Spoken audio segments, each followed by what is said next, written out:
Welcome to game changer delivery boys. இது 15வது நாள் game ஸ்விக்கியில். டோட்டலாக வந்து ஒரு 50 நாள் ஜொமேட்டோ ஓட்டியிருந்தோம். அதே மாதிரி ஸ்விக்கி வந்து ஒரு 50 நாள் ஓட்டினா எவ்வளோ எடுக்க முடியும் தான் அந்த கேமு.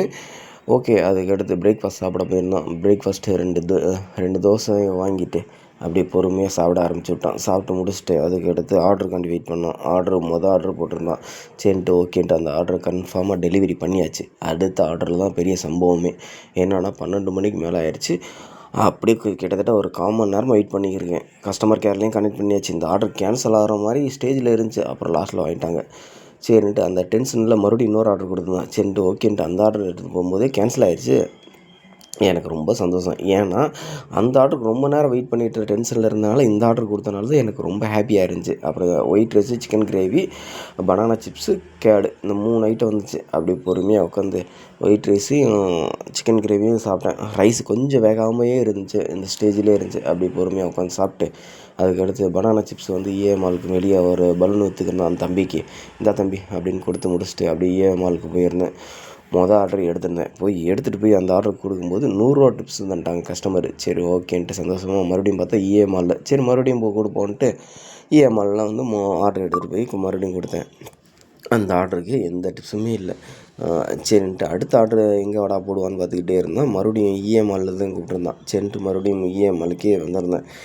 அந்த ஆர்டர் எடுத்துகிட்டு போயிட்டு அப்படியே மறுபடியும் டெலிவரி பண்ணிவிட்டு அப்படி ஈவினிங் நேரத்தில் ஒரு கானை வாங்கியாச்சு. சுட சுட கான் இருந்துச்சு. சரின்ட்டு ஒரு 30 ரூபாண்டாங்க. அதையும் வாங்கி சாப்பிட்டு மறுபடியும் பார்த்தா மறுபடியும் மால் தான். என்னடான்ட்டு சரின்ட்டு இந்த ஆர்டரும் எடுத்துகிட்டு போய் கொடுத்தாச்சு. கொடுக்குறது எங்கேன்னு பார்த்தா மெரினா பீச்சில் தான் ஆர்டர் டெலிவரி. சரின்ட்டு ஓகேன்ட்டு மெரினா பீச்சுக்கு போயிட்டு கஸ்டமருக்காண்டி வெயிட் பண்ணிக்கிறோம்.